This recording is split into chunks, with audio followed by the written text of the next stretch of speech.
Reunions in the Middle East continue. I probably squeezed too hard. And how Israel is helping those released by Hamas. Much to do in the House this week. We will not be facing a government shutdown. After lawmakers return to Capitol Hill. And a woman goes solo, close to making history. You just need to keep pushing on and keep going. These stories and more coming up on Newsbreak. Hello, South Florida. I'm Kelly Sanchez. I'm Kenneth Bueno. Today is Wednesday, November 29th, 2023. Live from the Lee Caplin School of Journalism and Media in North Miami, this is Caplin News. A tough road ahead as dozens of released hostages begin the process of rehabilitation. While a sixth set of hostages is scheduled to be freed by Hamas today, dozens of hostages continue to reunite with their loved ones and rehabilitate. As CNN's John Lawrence reports, there is still an uphill climb between Israel and Hamas almost 2 months into the war. Tears, hugs, and smiles from family and friends for the dozens of hostages released by Hamas over the past few days. That includes 9-year-old Emily Hand, who was held captive for 7 weeks. It was beautiful, just like I imagined it, running together. I probably squeezed too hard. During the halt in military action between Israel and Hamas, some much-needed supplies are being brought into Gaza. Additional flights are expected in the coming days, and this aid is in addition to the more than 500,000 pounds of food assistance delivered by the United States last week. But this relative calm in the Gaza region may not last much longer. We are committed to completing our missions, freeing all of the hostages, eliminating this terrorist organization above and below ground, and of course, to ensure that Gaza not return to being what it was. Democratic Senator Peter Welch of Vermont says the ceasefire expiring would be a, quote, grave mistake. But few of his colleagues from either party agree. Israel's going to follow the rules of war, the law of war. We need to stand solidly behind them, and the administration needs to keep putting their foot on the accelerator and getting the American hostages and all the hostages that remain out. I'm John Lawrence reporting. Former First Lady Rosalynn Carter is being laid to rest today in Georgia following a private family service. She was recognized as a political strategist, diplomat, and advocate. Best known for her role as First Lady, she left a lasting impact on the office. Yesterday, family leaders and luminaries united to remember her life. In her 96 years of life, she built a legacy for herself that won't be forgotten.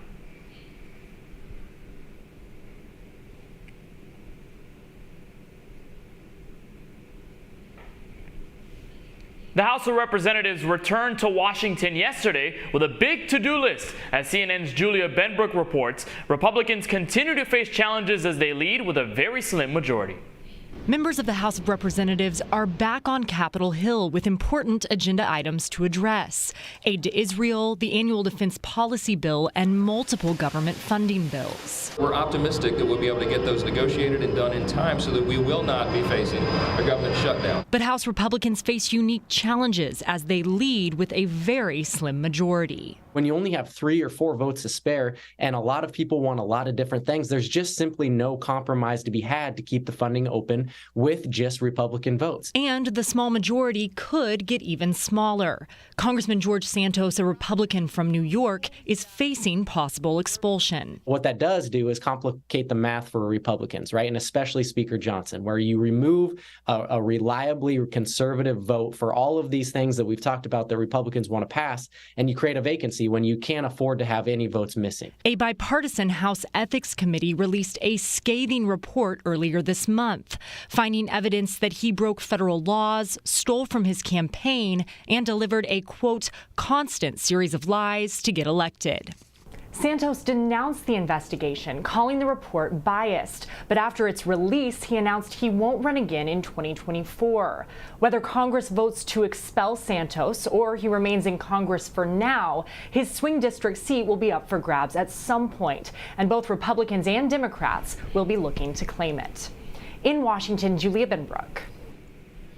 A mysterious respiratory illness in dogs has now been reported in at least a dozen states. Florida is one of the 14 states where it has been found, and researchers are struggling to understand what is happening. Scientists in New Hampshire haven't been able to identify any virus, bacteria, or fungus responsible. Researchers in Colorado believe it starts with a virus that develops into secondary bacterial pneumonia. The disease appears to be similar to kennel cough and seems to spread more easily in high-volume areas like boarding and doggy daycare facilities and dog parks.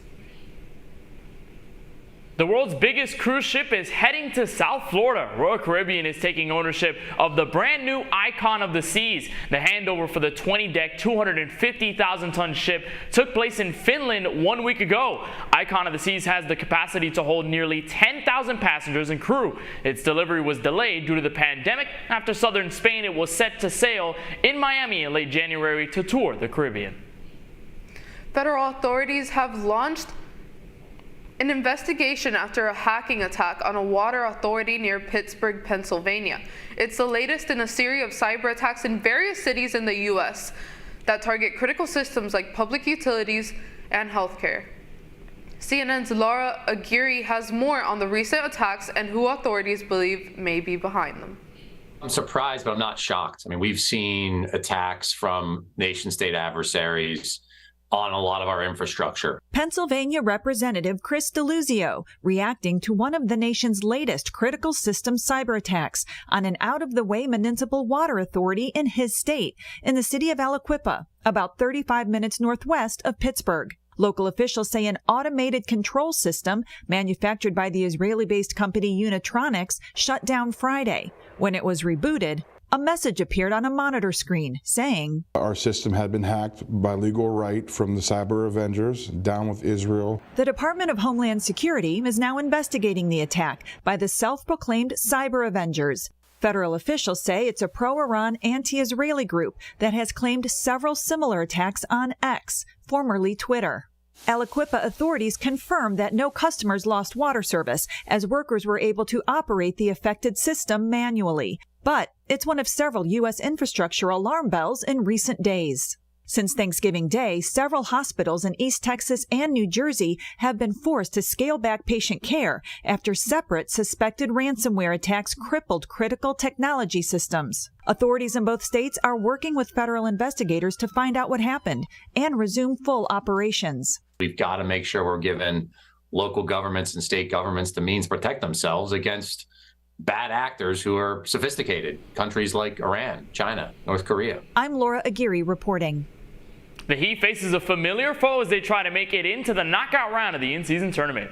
That's still ahead, and so is this story.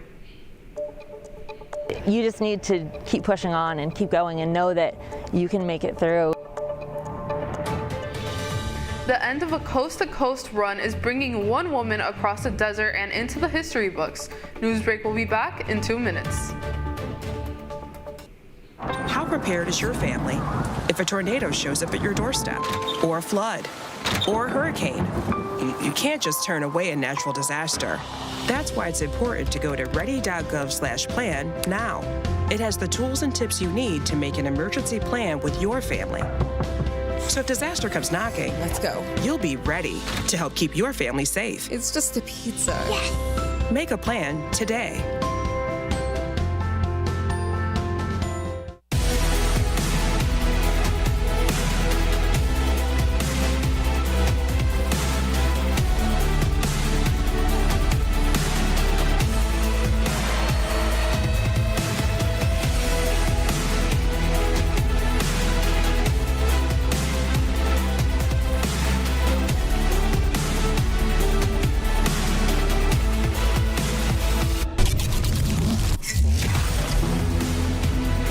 Jordan knows he shouldn't eat this entire bowl of nachos, but tonight he's earned that right because a few hours ago in the middle of happy hour, he recognized a sign. Not from the gods or a bolt of lightning, but from a double heart, a kissy face, and a fourth ha in ha ha ha. That's when Jordan knew he was buzzed. So when it was time to go, he got a ride home instead of driving. Be a legend like Jordan. Recognize your buzzed warning signs and get a ride home. Buzz driving is drunk driving. I help our fellows design their paths as creative entrepreneurs. My experiences serving startups, creative businesses, and cultural organizations, and my journey as a queer mixed immigrant with Haitian and Arabic roots, inform the co-creative environment we foster at Radcliffe. We leverage our collective diversity to encourage the building of lifelong personal learning networks and mindsets that stimulate continuous innovation.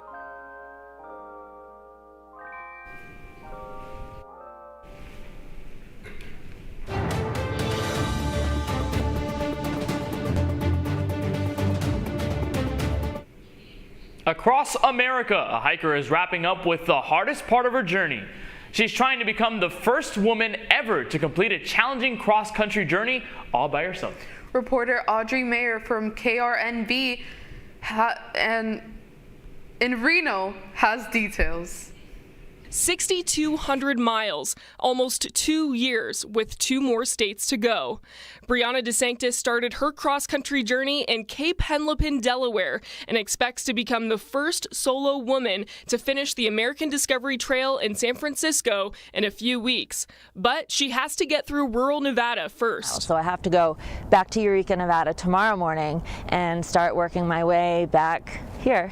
Brianna says this next trek will be the most physically demanding part of her journey. The next 300 miles are so remote, Brianna's family buried food and water for her every 80 miles along the trail. And they drove out and buried a 5-gallon bucket full of food and water for me and gave me the coordinates and told me how to find it, and I just have to get there, and I hope it's still there. To keep warm, she has her tent, winter sleeping bag, and just tries to keep moving constantly during the day. But believe it or not, she says that's not the most difficult part of her solo adventure. The hardest part are the mental challenges and what you face, and just keeping your drive to keep going and keep pushing when the weather gets bad, when you get bored, when there are stretches, when you can see the same silo in this field for 3 days and you're walking toward it and your scenery just doesn't change. And you just need to keep pushing on and keep going and know that you can make it through, and you're doing this not just for yourself, but I want to inspire other people and especially empower young women. Brianna says out of all the places she's seen in the country, the western part of the United States is her favorite because it's full of wilderness, beauty, and mystery. The Heat strapped up at home to take on the Milwaukee Bucks for the second time this season and fell short, marking the end of the in-season tournament run for Miami. In position to clinch a quarterfinal spot in the tournament with a win and a New York Knicks loss, the Heat kept it close with the Bucks off of a 31-point performance from Bam Adebayo. The back-and-forth contest kept the margin at single digits in the final minute, but Milwaukee held on to clinch Group B in the in-season tournament bracket. The final score was Milwaukee 131, Heat 124. Miami gets ready to face the Indiana Pacers twice in the next 4 days, starting with the first matchup tomorrow at 7:30 p.m. The Florida Panthers had one of the most successful games of the season against the Ottawa Senators Monday, but the team felt the gut punch Tuesday after falling to the Toronto Maple Leafs. Kevin Stenlund opened up the scoring late in the first period, and Toronto followed with Noah Gregor, tying it up by the second period. The action ramped up, though, in a shootout for the win. Florida's Evan Rodriguez appeared to have scored the game winner, but NHL officials overturned the call after he hit the puck twice. Gregor would then net in the shot to win the game for Toronto. Final score, Toronto 2, Panthers 1. Florida faces the Montreal Canadiens tomorrow at 7 p.m. You're watching Newsbreak, and we're coming right back. Severe weather can strike anytime, anywhere, but there's a simple way to stay safe. Hey, Jim Cantore here. I stay safe in dangerous weather by planning ahead. You can stay safe too with a few easy steps. Build an inexpensive kit with supplies for your family's needs. Write down important information like phone numbers and medications. Always talk with your family, and remember any pets in your planning. Be ready, be safe. Start your plan today at ready.gov/plan.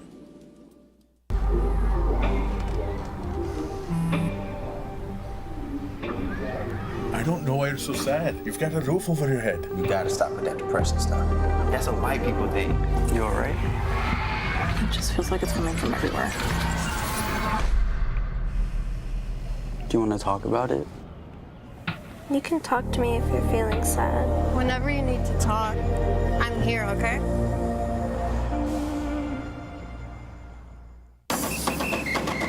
If you're buzzed and doing this,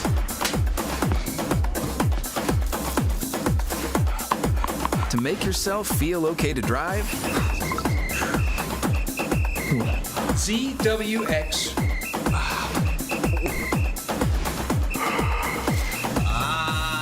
you're not okay to drive. YGKLVW. Regular you.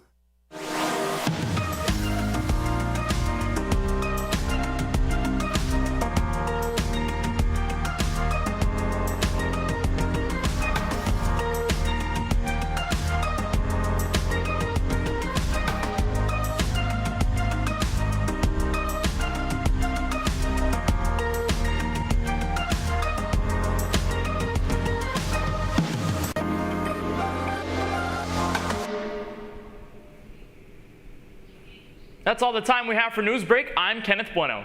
I'm Kelly Sanchez. Get more news anytime at caplinnews.fiu.edu.